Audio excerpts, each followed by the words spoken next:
This episode is presented by Adobe Express, the quick and easy create anything app. What does that mean? Well, say you need to make a presentation or a video or a social media post or a flyer, maybe even a video. To some, certainly to me, that sounds intimidating. But Tom, with Adobe Express's intuitive features like templates, generative AI, and real-time collaboration, it has never been easier.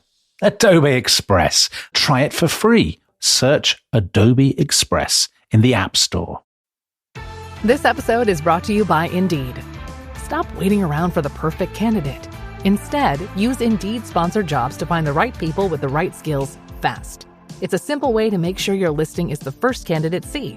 According to Indeed data, sponsored jobs have 4 times more applicants than non-sponsored jobs. So go build your dream team today with Indeed. Get a $75 sponsored job credit at Indeed.com/podcast. Terms and conditions apply. This episode is brought to you by Credit Karma. When it comes to your money, Credit Karma keeps you ahead of the game.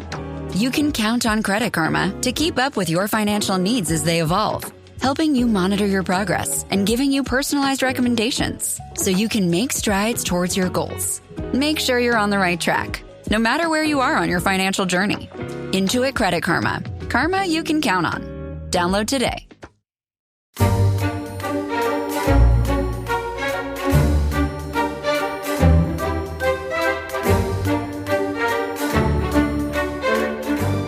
At last the day came when we left Munich to begin the fulfillment of our duty.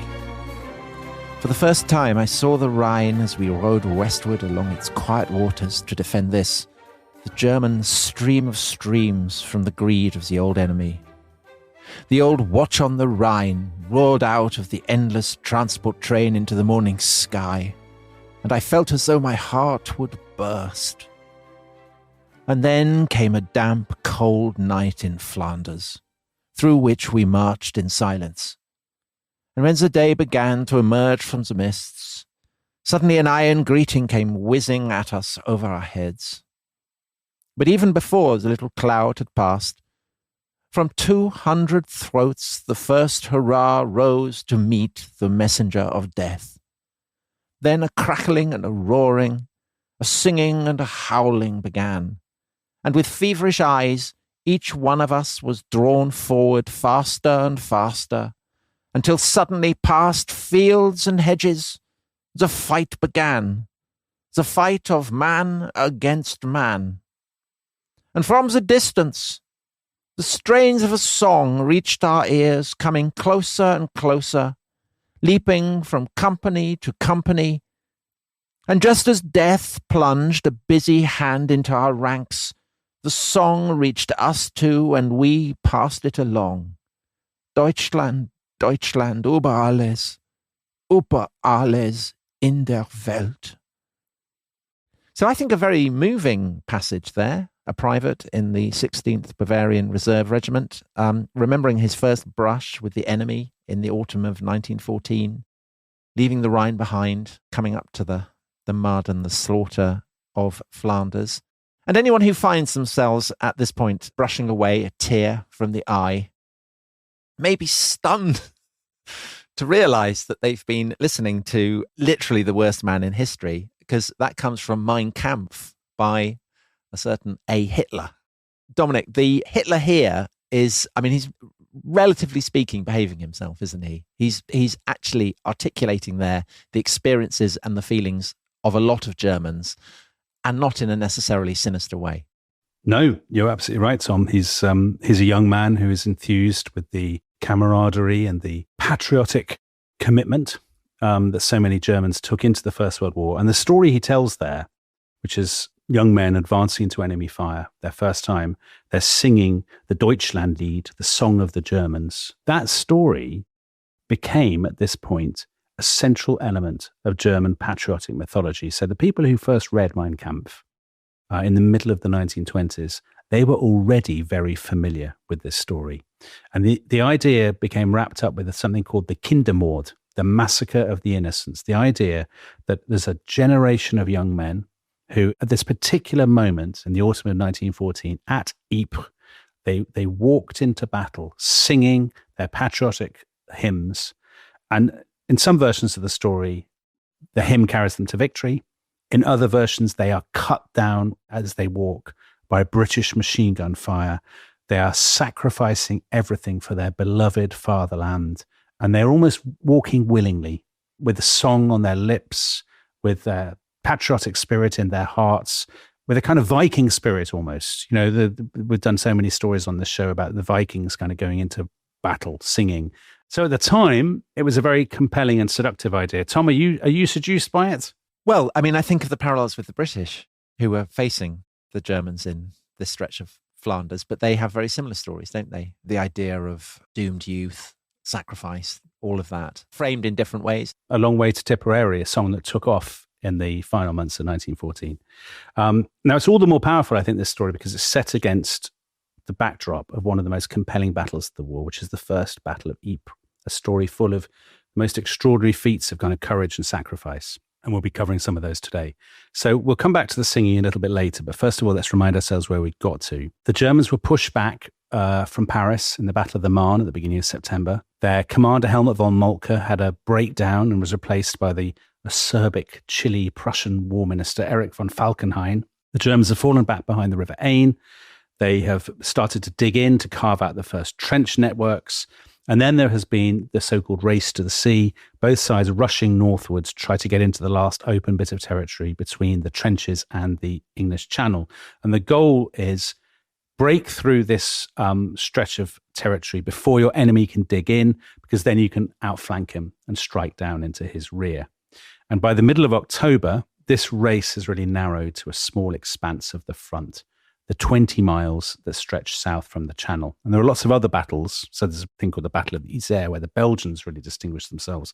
But today we're going to look at one single point, probably the most celebrated or contested point on the front, which is the town of Ypres. So Ypres was mentioned by the Romans. We don't know what it was called, but they mentioned a town in this place. And it's a very old town. It was a big cloth town in the Middle Ages. It's mentioned in the Canterbury Tales, Tom. And it was the third biggest town in Flanders after Ghent and Bruges at its heyday. And the symbol of Ypres' importance and its wealth, that they have this spectacular Gothic cloth hall built in the 13th century. At the time, it was one of the largest commercial buildings in Europe. And Ypres had changed hands many times. It had been besieged by the English in 1383, captured by Louis XIV in 1678, captured again by the French in the French Revolutionary Wars in 1794. And this time, it's the Germans who want it. Falkenhayn's plan is that we take Ypres. It's the perfect base from which to strike west to the channel ports of Dunkirk, Calais, and Boulogne. And if we can take them, we can cut the supply lines from Britain to the British Expeditionary Force. We can cut the links between Britain and France. And that would be a great step towards winning the war. So he's going to use two armies, the 4th and the 6th German armies, basically to batter their way through. And in their path stand the French 8th Army and the British Expeditionary Force. So the British first march into Ypres on the 14th of October. And this is the 7th Division. And this has been cobbled together from across the British Empire. They've just landed from England as reinforcements. So this is the first time they've been to Belgium, these guys. And they think Ypres is lovely. One officer writes home and he says, Ypres, rather a nice old town with narrow cobblestone streets, some fine buildings, and a tremendous lot of priests and nuns. It seems so odd to be fighting in this sort of country. Because, of course, they've come from the Empire. They've been fighting overseas. And they have absolutely no sense of the slaughter that lies ahead for them. Now, I'm sorry to report that Sir John French, the florid commander of the BEF, has not learned his lesson from previous expeditions to Belgium. Oh, that's a shame, because he behaved quite well at the Battle of the Marne, didn't he? He did, but now, unfortunately. So they advance into Flanders and they say, are there going to be some Germans? And he says, No. There'll be no Germans here. I think it's fair to say Sir John French is he'd make an excellent pundit on the rest is politics with his grasp of prognostication. So, on the advice of the Rory Stewart of the British Expeditionary Force, the 7th Division head east out of the town. And actually, at first, they say, well, this is actually going to be quite boring. We're getting fed up of all this waiting, a gunner writes. We're anxious to get into action. So out they go into the celebrated Flanders Fields. So anybody who's done war poetry, all of our British listeners surely will have done war poetry when they were at school, because it's such a staple of the curriculum.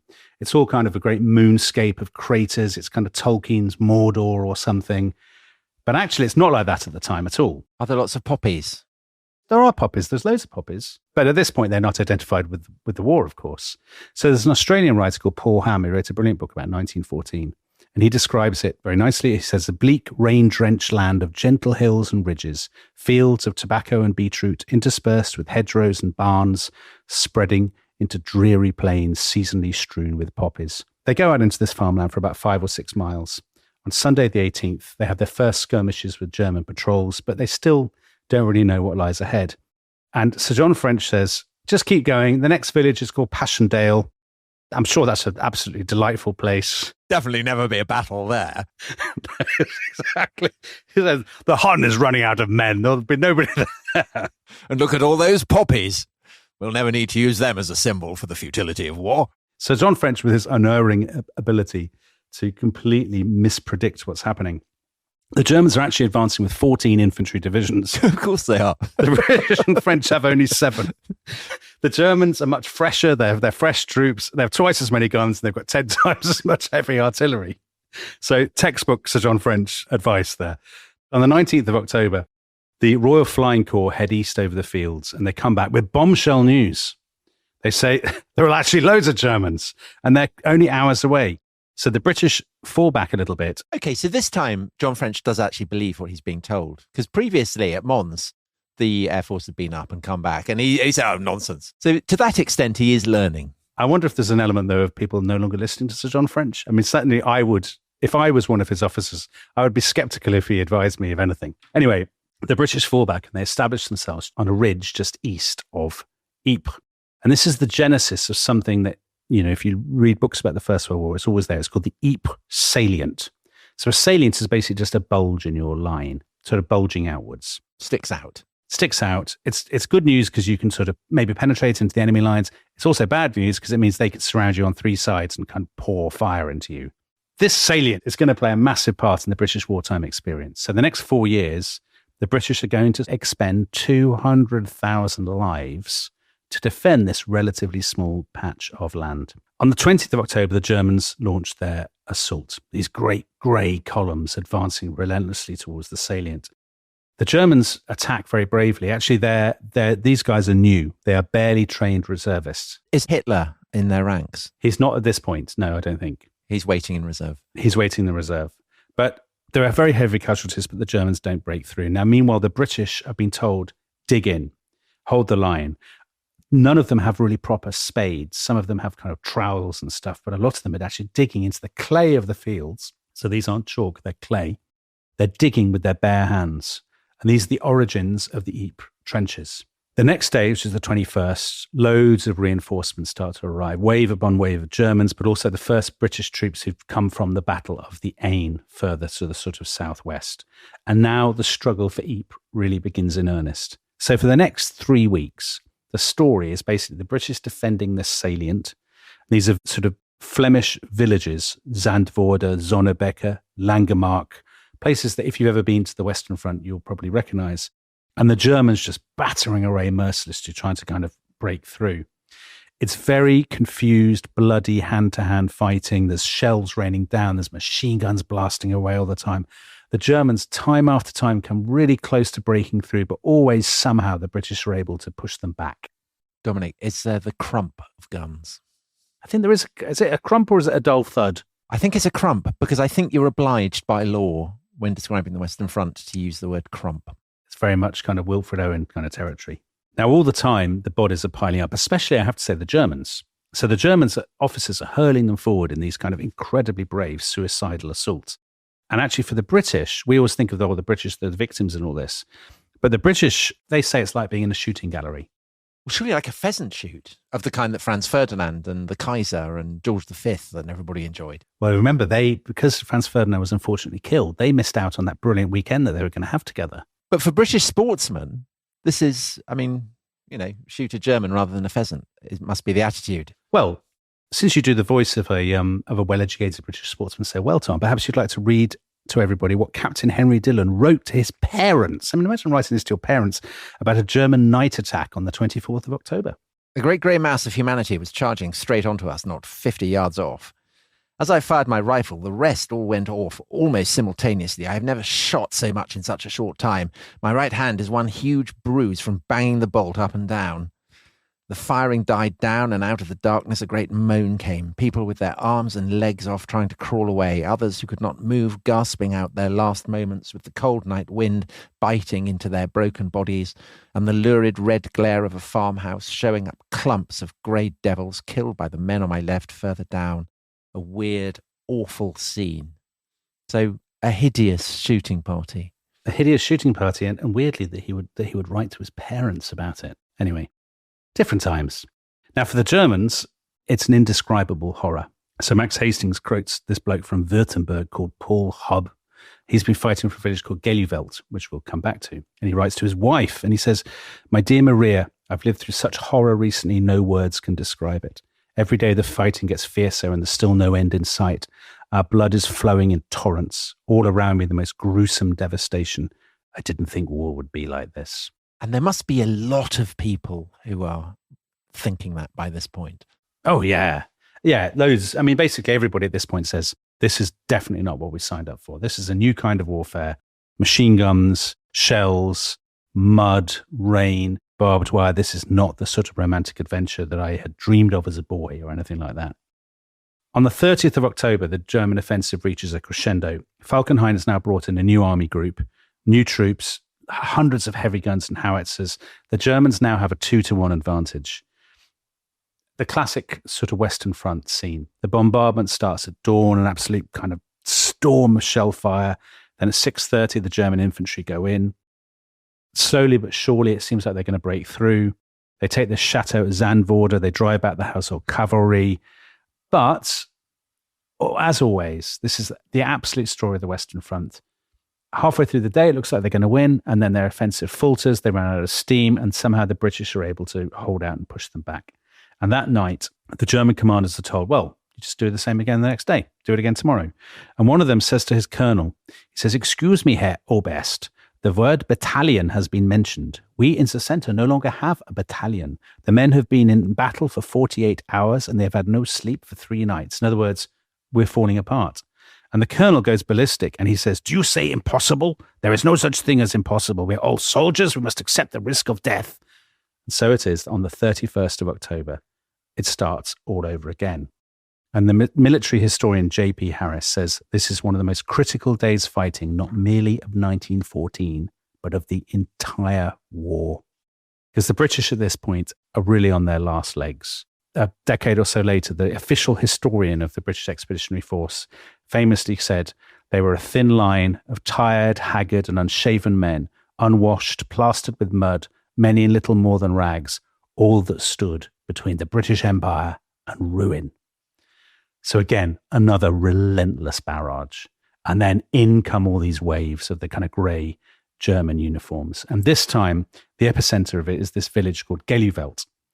And there's so many Germans that they're pretty much irresistible. And by about 12:30, they have forced pretty much all the British troops to fall back.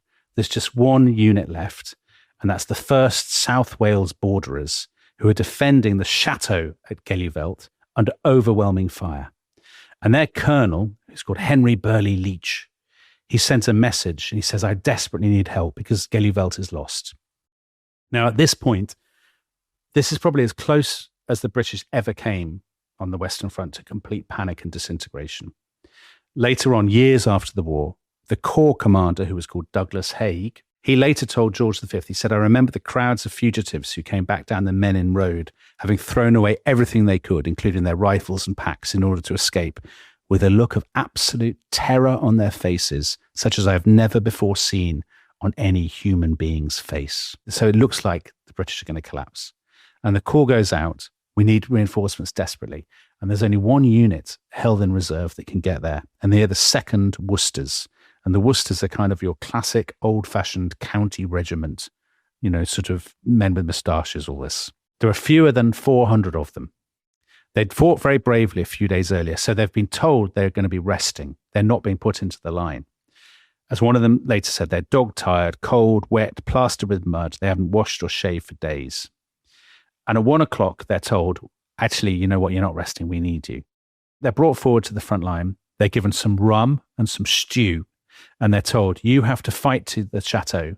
If maybe the South Wales borders are still there, maybe they're not, but basically if they are, you've got to save them. You've got to get to this chateau. And it's a terrifying prospect because they have to cross these open fields. They have to cross a stream. They're under enemy shell fire. There's no cover. They've got to get to this chateau and save the British Empire, these 400 blokes. So at 1:45, they fix their bayonets, and their major, who's called Edward Hankey, says, come on, lads, let's just go for it. So they charge across this field. There's horrendous German fire coming at them. About 100 of them are hit, killed or wounded. The rest of them just keep going. They go over this stream. They go over a railway line. They go over some hedges. And then they're through a wire fence. And then, and I quote, we cut through it as best we could. At length, the chateau grounds. And there was the Hun right enough. But we had surprised him. He hadn't seen us coming. There was a cheer, and we charged. And that's not me talking, Tom. It's Captain Boucher Campbell Senhouse Clark. Great name, great guy. So the Germans are swept from the field because they weren't expecting these blokes to turn up. Major Hankey, of course, blows his hunting horn. And the South Wales borderers who've been there all the time, holding out in the chateau, they emerge from the chateau. Hurrah, great scenes. And then I think one of the great moments in all history, Major Hankey realizes that Colonel Leach is an old friend of his from his hunting days. And he says, well, they'd been to, I think one of them had been to Eton and the other had been to Uppingham, but they'd surely played each other. Well, maybe gone fox hunting. Maybe they'd gone fox hunting, exactly. Anyway, Major Hankey holds out his hand to Colonel Leach and he says the most British thing in history. He says, my God, fancy meeting you here. So it's a great victory, Tom, I'm happy to say, for our historic public schools. But also, it's a great victory for the British Empire because the really outstanding figure of the day, 31st of October 1914, is a machine gunner who was stationed in the nearby village of Hollebeke. Now, he was part of a 6-man unit and they'd come under unrelenting fire. He was hit in the arm, he was hit in the leg, but he kept on fighting. His sergeant was killed. The 4 other men in the unit were killed, so now it's just him. And he's surrounded by the lifeless bodies of his mates. He fights on. He's in danger of being overrun by the Germans. So at the last minute, he disables the gun and he crawls away to safety under German fire. And this bloke's name was Khudadad Khan. And he'd been born in 1888 in the Punjab, which was then British India, now Pakistan. He'd enlisted in the Duke of Connaught's own Baluchis in August 1914. And he's one of 1.5 million Indians, and indeed 400,000 Muslims who fought for Britain. And after this battle, Khudadad Khan was shipped home to Brighton, where the Brighton Pavilion had been converted into a hospital for the Indian Army. Was that because they thought that the Brighton Pavilion would remind the Indian troops of India? Do you know, I don't know. I've often wondered that. Surely must have played a part. I mean, it's a very convenient building, but surely it must have played a part. And the Brighton Pavilion, I think it had different sections for kind of Sikhs, Hindus, Muslims and whatnot. It was all very carefully kind of planned. Anyway, when this bloke recovered, he was invited to Buckingham Palace to receive the Victoria Cross from George V, and he was the first Muslim ever to win it. Heroic stuff from Khudadad Khan, from the Worcesters, from their comrades, from the guy with the hunting horn, the whole set. And the drama is that I'm guessing the British hold on, that they maintain the Ypres salient, whether it's a triangle or a square or a circle, we haven't absolutely decided, but we've definitely decided that tremendous heroism has been shown, and that's the key thing. But, Dominic, I'm guessing the Germans haven't given up. No, and after the break, Tom, they will make another attempt. They will throw the dice one last time. This episode is brought to you by Uber. Now, do you know that feeling when someone shows up for you when you need it most? We all need that sometimes, and Uber knows it. Uber isn't just a ride or a meal delivered. It's showing up no matter what. Like for your long-distance friends, bringing soup, when they're sick, sending flowers when they're down. When it really matters, whatever it is, you show up. Where there's a will, we're on our way. Uber, on our way. Download the app today.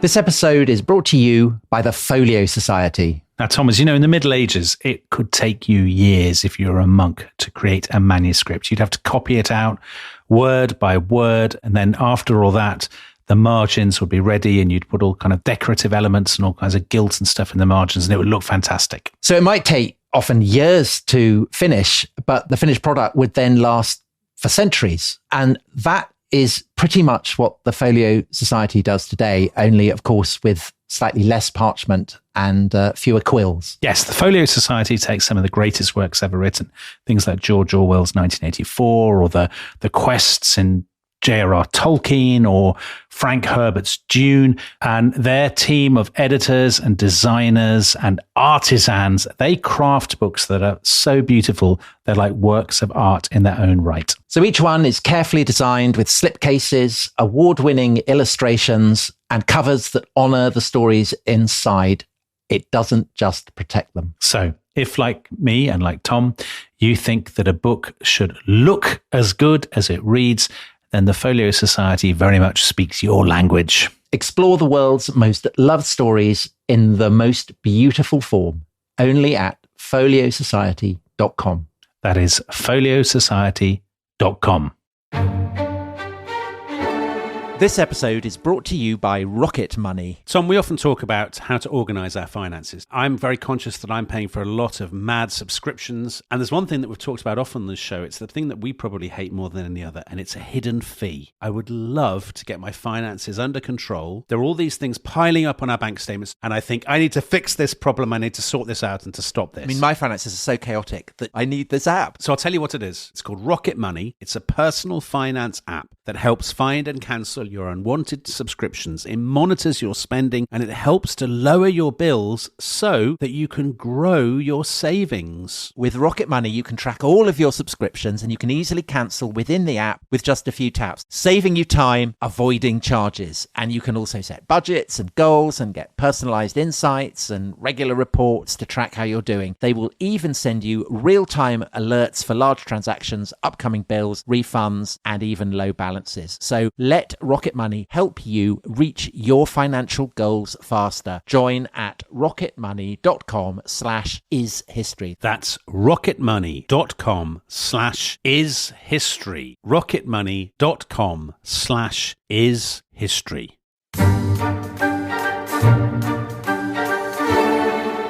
Welcome back to The Rest is History. Dominic, as ever, we left listeners on a cliffhanger. The Germans are about to roll the dice again. How do the dice fall? So we're now into November. The weather has definitely turned. It's pouring with rain. It's very cold. The trenches are kind of knee-deep in mud. And on the 5th of November, Germany's Supreme Commander Erich von Falkenhayn says, one more go. And he orders a new wave of assaults on the Ypres salient, and they're battering again and again away at these lines with a colossal loss of life. Both sides now are really running on empty.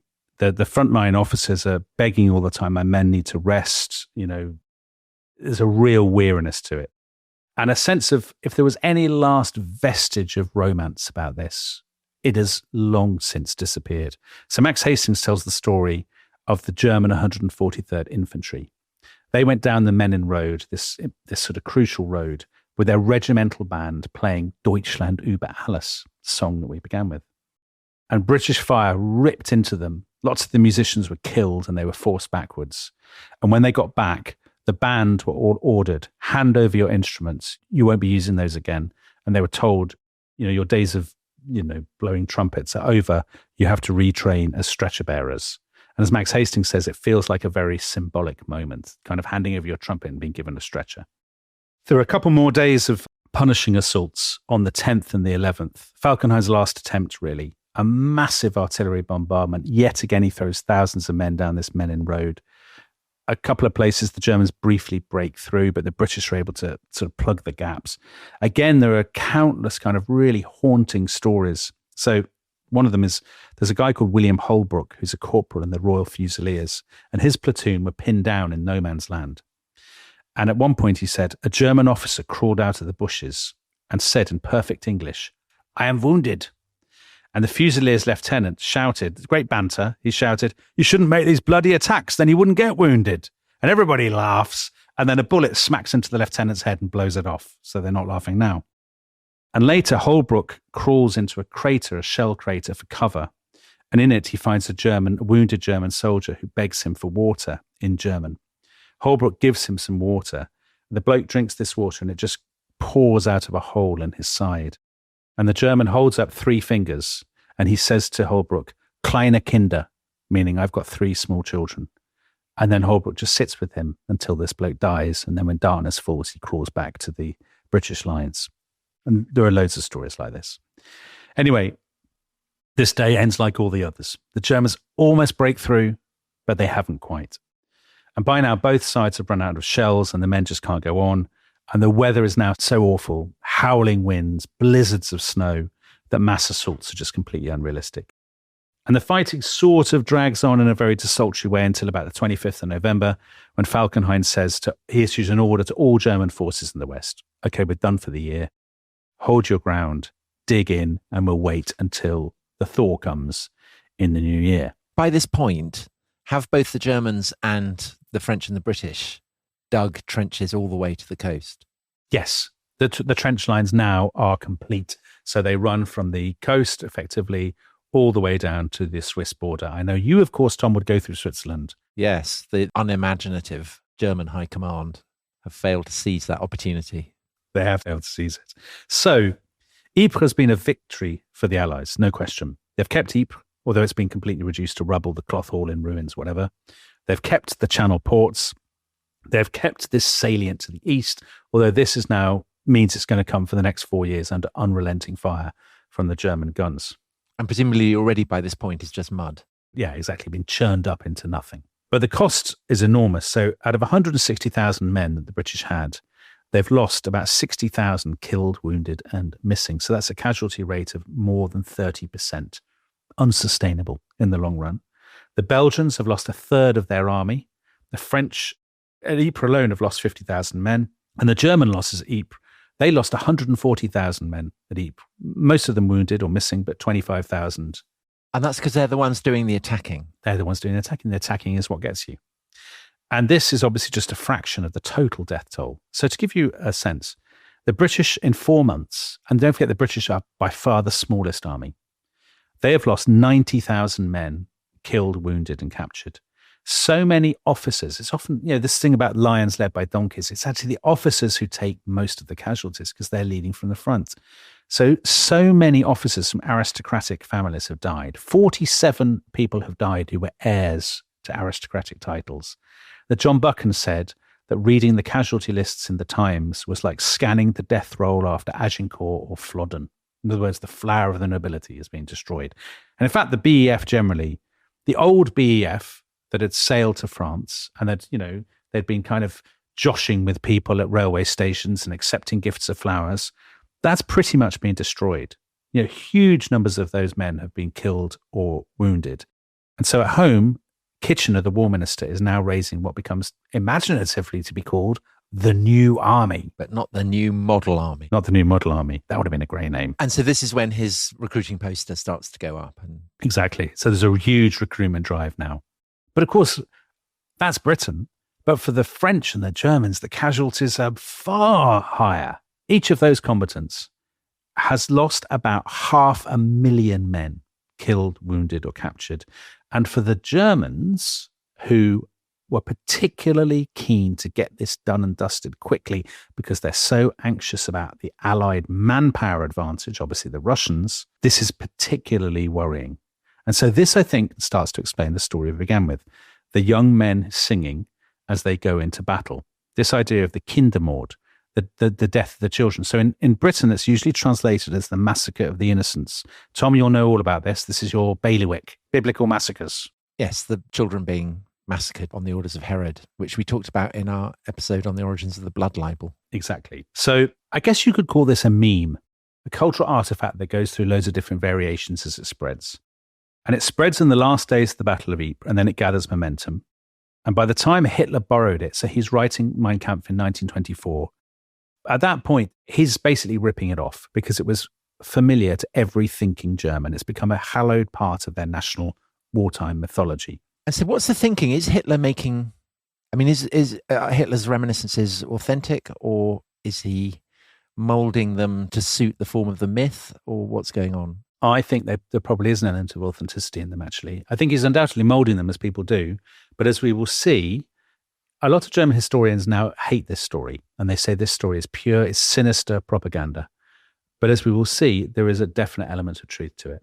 So the most common version of the meme is that the date is given as the 10th of November, and it's heavy fog, and a German unit is advancing on the village of Langemark. And these are student volunteers, so the story goes. They're so young that their comrades have nicknamed them the Children's Corps. And they're advancing through the fog, and the British open fire at them, scything through their ranks. The survivors, these young lads, drop to the ground. They're paralyzed with fear. Then one of them starts to sing Deutschland, Deutschland über alles. And then another joins in, and then another.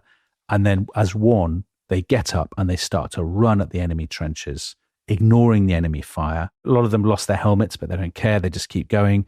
One account says they are like unreal figures from an old saga. And in some versions, they storm the British trenches, but more typically, they're shot down one by one, and the song finally fades away.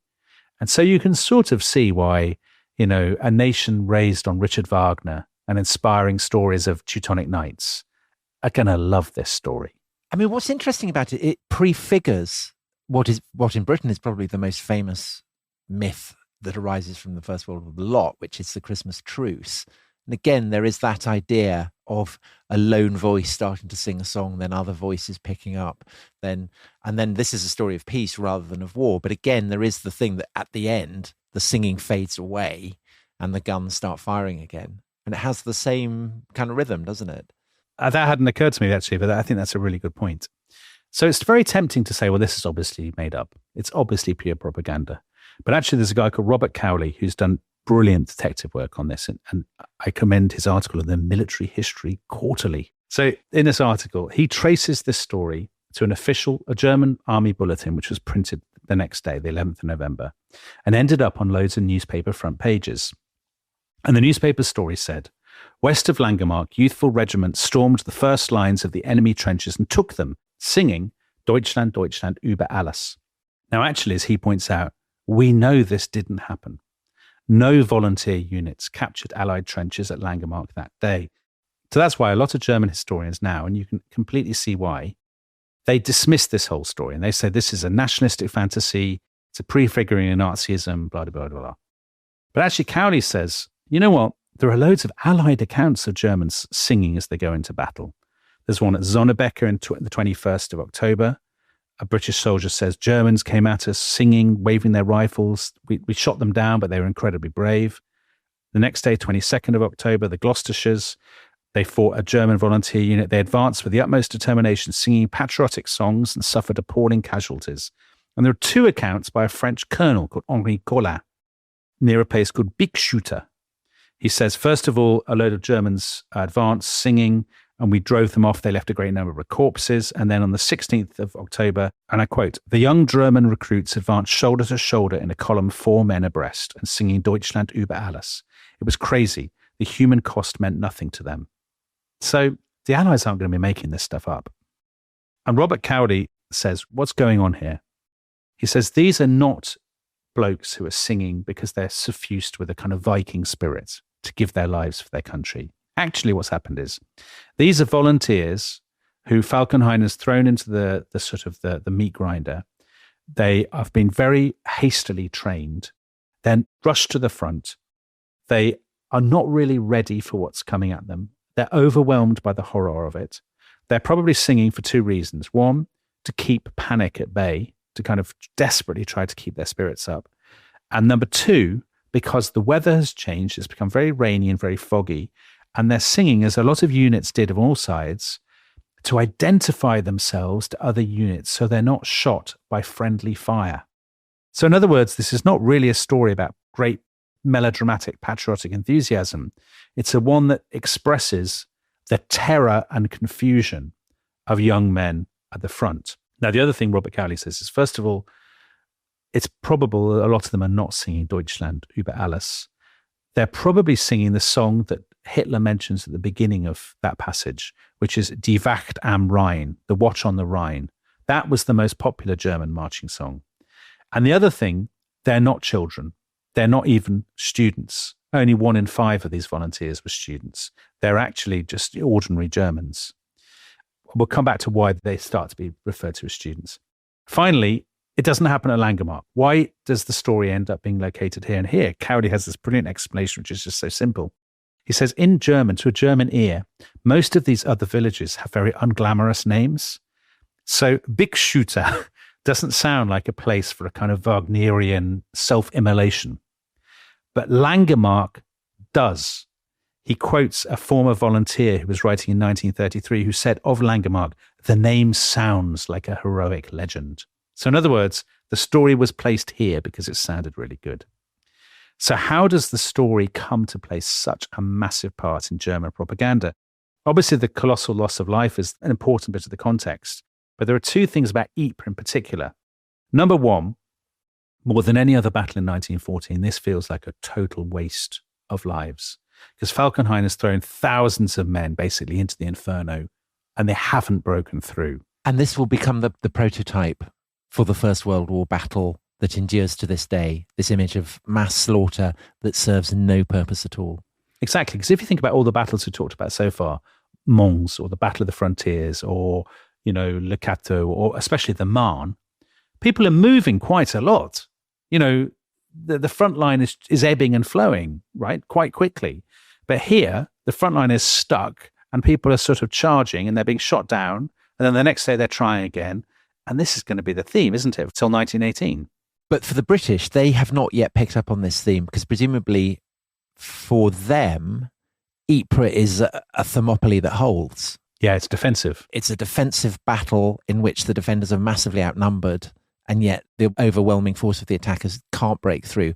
So is it the Somme that teaches them the lesson that the Germans have already learnt in 1914? I think so. I think if you talk to a lot of British military historians now, they will say that basically what happens in the next few years is a learning curve. And the French finally figure it out in 1918. They win.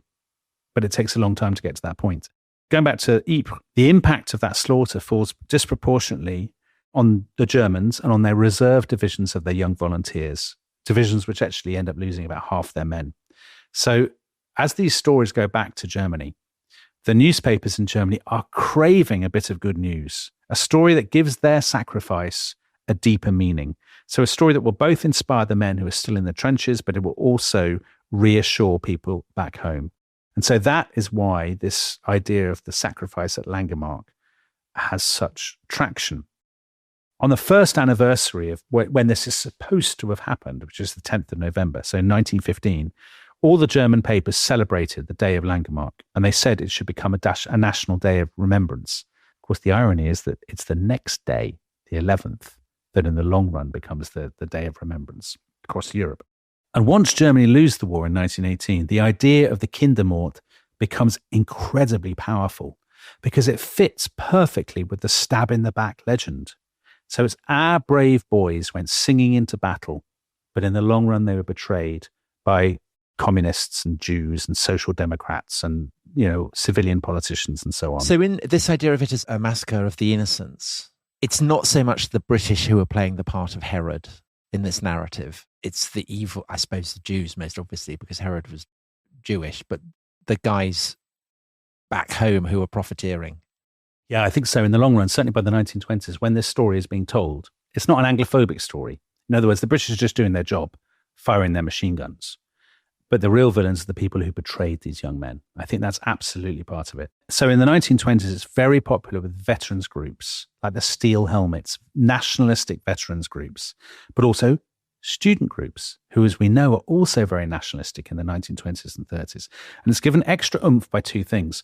So first of all, in 1922, the Deutschland Lied, Deutschland über alles, was adopted as the anthem of the Weimar Republic. Before this had not been the German anthem.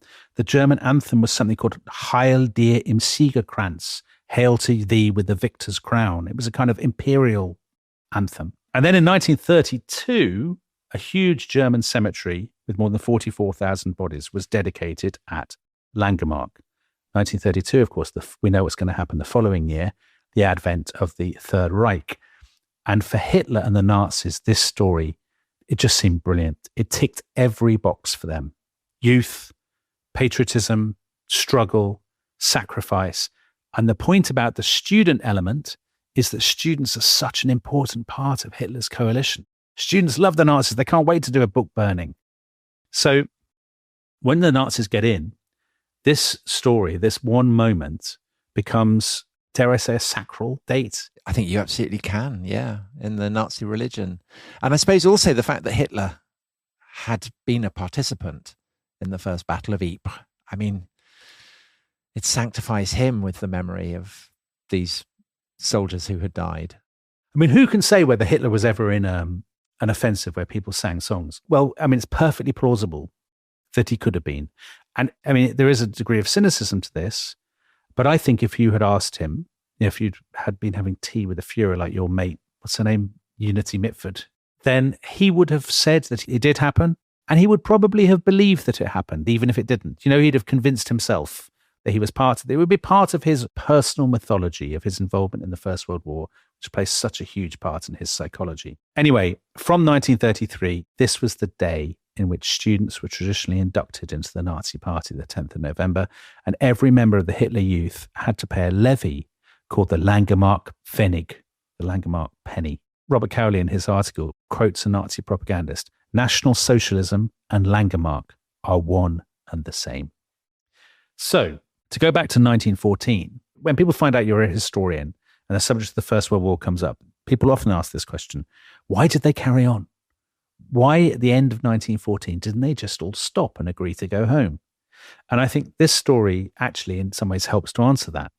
Because the point is, the scale of the slaughter and the sacrifice makes it harder to stop the war, because you've sacrificed so many young men that it has to mean something. You know, it can't all have been for nothing. The sacrifice must have been worth some kind of existential goal.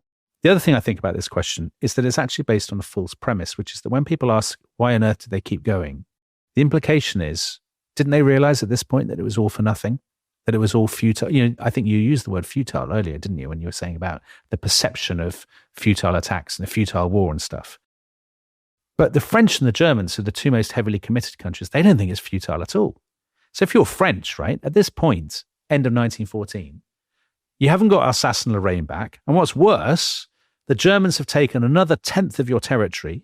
They've taken a 6th of your manufacturing industry. They've taken all of your iron and steel. They've got 8 million acres of your most fertile farmland. Of course you're not going to stop. You know, it's like saying to the Ukrainians, why don't you stop? Of course you're not going to stop when they've got your territory. And as for the Germans, they went into this thinking this was life or death, right? That's what Moltke thought. It's what the Kaiser thought. It's what Bethmann Hollweg thought.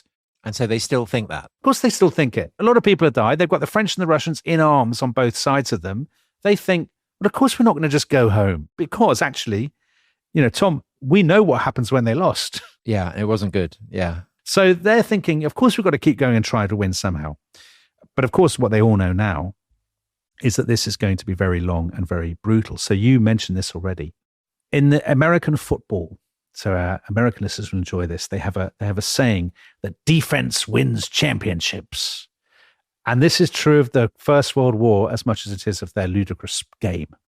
Because if you attack, right, the lesson of the Schlieffen Plan is you will probably outrun your supply lines, you'll get exhausted, and then you'll be vulnerable.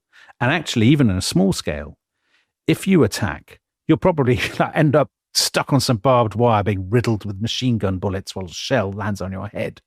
So in other words, both sides are basically, well, we're going to have to fight a kind of defensive strategy. They're digging in deep trenches, sandbags, all this kind of thing. And for older commanders who've known different kinds of war, this is a real shock. So Kitchener said a few months later, I just don't know what is to be done. This isn't war as I understand it. You could say, oh, ha ha, look at this old man completely clapped out and antiquated, but that's very unfair.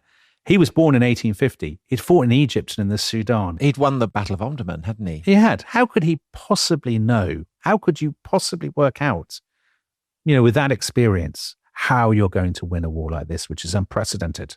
I mean, I suppose if the Mahdi had had machine guns as well, might have been a different story. It might have been a different story, and he might have had time to think about it. Do you know what? Every podcast we ever do is in danger of degenerating into a podcast about General Gordon. I know, he's always lurking in the background. Yes, he lives rent free in our heads, as the youngsters say.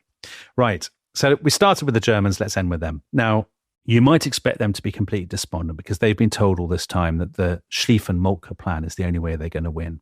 On the upside, they're entrenched in French and Belgian territory. They can stay where they are. They can focus on defense.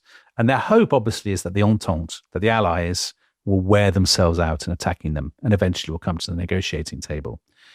But the Germans really do need that to happen quite soon, probably in the next year or so. So just a question, if this had happened, say the French and the British had opened negotiations, if they'd said, look, this is hopeless, we're all going to bleed to death, what terms do you think might have been arrived at? It's just an impossible question, isn't it? Do you think that to sue for terms would have been a kind of admission of defeat? I think so. If you go to the negotiator and say, please, can we talk about this? You look weak, don't you? Well, whether you frame it and saying, look, we are spilling the blood of young men across Europe. There is no way out of this. It's like abandoning a test match where you can't force a victory, to use the kind of thing that Lionel Tennyson would have said. But here's the thing, Tom. We mentioned Ukraine earlier on, right? And there's lots of talk right now when we're recording this. People are always saying, should they have a ceasefire? Should they blah, blah, blah? Ukrainians would say, the Russians are in possession of quite a bit of our territory. We'll talk to them when we've got rid of them, basically. Why should we just agree to stop? Well, that's the key question, isn't it? Would the Germans have been willing to withdraw, say, from German-held France? So this is the thing. I think the French would say, we're not prepared to talk to these guys until they get out of our territory. And the Germans would say, well, why would we get out of our territory when this is the one card that we have? So I think it's difficult to imagine how those talks really, I certainly don't think there's going to be Franco-German talks. I mean, again, the British are pretty committed at this point, I think. Well, they've lost a lot of men as well. The problem is, has all that sacrifice been for nothing? How on earth are you going to sell that to your population to say tens, hundreds of thousands of men, but actually we've all made a bit of a mistake? I think that's really hard to imagine. But it would have been the best thing to do. Well, it would have been. And of course, later in the war, in particular, there are people who start to make this case, right? There are quite brave people who say, come on, I'm not sure persisting with this is the right idea. But in 1914, I don't think there's any serious possibility of it happening. The interesting thing, actually, Tom, is that somebody who agrees with you to some degree is Erich von Falkenhayn. So on the 18th of November, basically when the Ypres is lost, he said to the German Chancellor Bethmann Hollweg, he said, I don't think we can win this on the battlefield, and we should start thinking about a political solution. And Falkenhayn's idea was that basically you choose one of Russia or France, ideally Russia, and you strike a separate peace with them. And he said, and I quote, and he's totally right, if Russia, France, and England hold together, we cannot defeat them in such a way as to achieve acceptable peace terms. We're more likely to be slowly exhausted. That, of course, is exactly what happens. But Bethmann Hollweg says no. And he says no for two reasons. Number one, he says, how on earth would we sell this to the German people? They will never stand for it in a million years. It'd be political. It'd be suicide for the entire governing elite of Germany. And secondly, Bethmann Hollweg is looking to the east. Because on the Eastern Front, the war has been unfolding very differently. There's not trenches. It's a story of these huge armies wandering across this huge landscape of grasslands and marshes, and the front lines are always changing. So it's a kind of Great Northern War. It is much more Great Northern War. And on the Eastern Front, the Germans have found two new heroes who they think might hold the key to victory. And these people are Paul von Hindenburg and Erich Ludendorff. They are the victors of the Battle of Tannenberg. And to anyone who knows about the rise of the Nazis, they are very, very familiar names. And Tom, we will be telling their story next time. Okay, well, members of the Rest is History Club can hear those episodes right now, of course. And if you'd like to join them, if you're not a member of the Rest is History Club already, then you can sign up at therestishistory.com. But for now, Wiedersehen. Auf Wiedersehen.